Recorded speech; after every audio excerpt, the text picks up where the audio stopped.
Hello and welcome back to my channel. I hope you're having a wonderful day.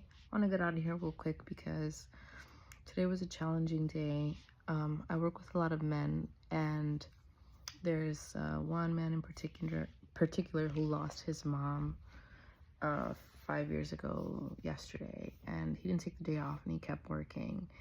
And today we spoke and he teared up at work, and I'm the only female in my group, and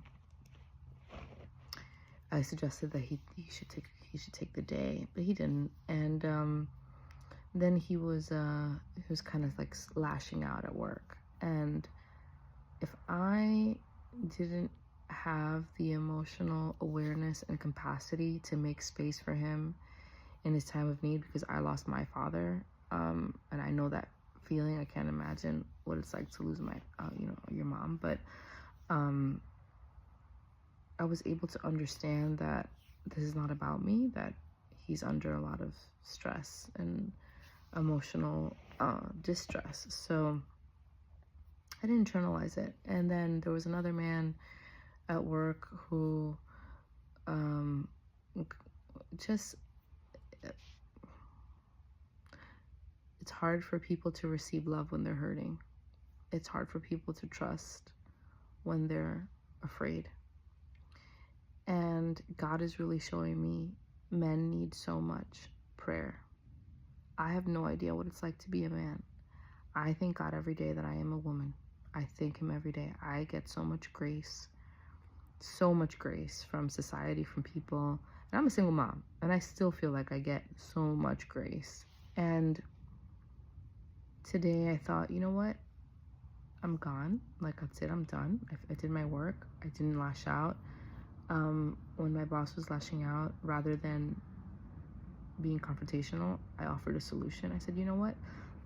Let's make sure this doesn't happen again. I didn't take ownership because he didn't take ownership, but I also didn't take blame or ownership. I said, you know what we're going to do moving forward? We're just going to implement this process, and everyone's going to be on the same page, and this is going to be great. And I realized how much God has worked in me to be healed and not reactive.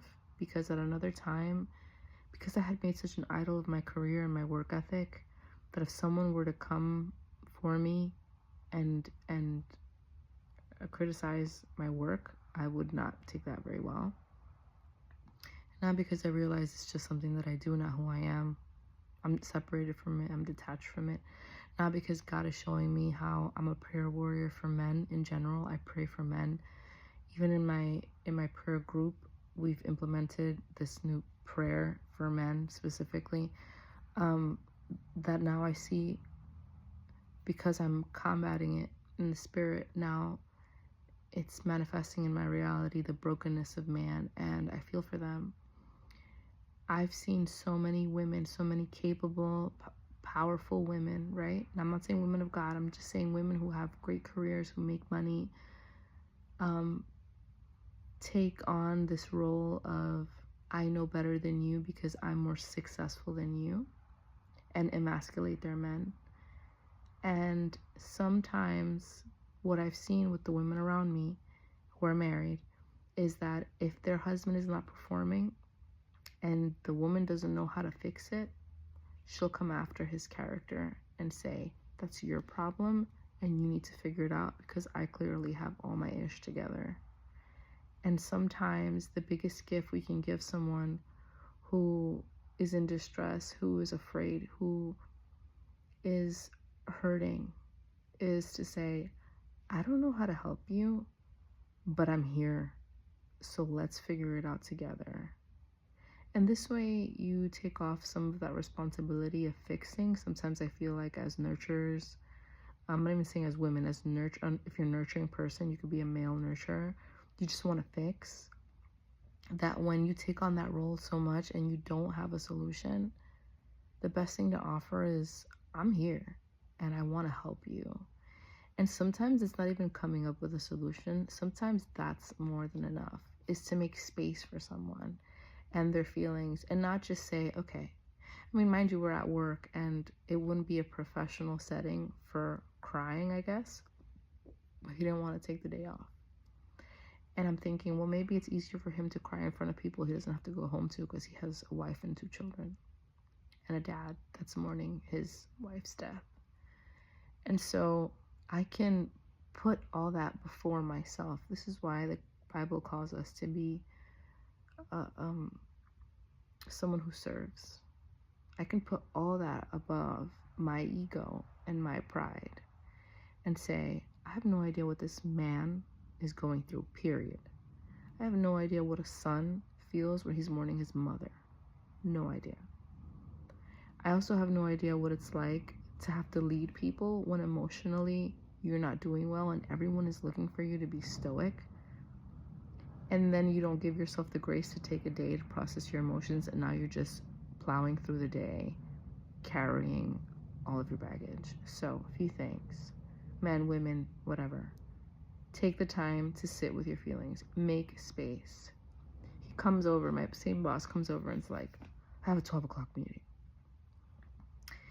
And he's like, I don't know why they keep scheduling these meetings. Mind you, he's already like over it. He should be home, right? He should be home crying or whatever. Or yelling, or I don't know what men do. Or playing video games or numbing out. I don't know. I don't judge it. I don't know. He's like, there's a meeting at 12 and I haven't eaten. And I'm like, you should block out your time. You should block out your lunchtime period on your calendar so that no one can schedule meetings. And he's like, yeah, I just feel like just not showing up. And I'm like, yes. Or what you can do is you can set the standard that this is not best practice. And now you block out your calendar and other people follow. I'm like, drink some water and, try to snack on something. Because, and thank God that I'm a mom.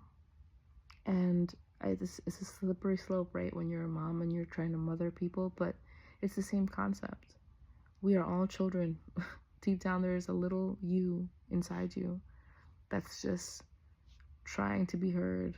And when we ignore this person, when we ignore this little you that is defenseless, when you ignore the little you inside you that is defenseless, God is waiting on you to act, to advocate for that little you, and you don't, it's never good.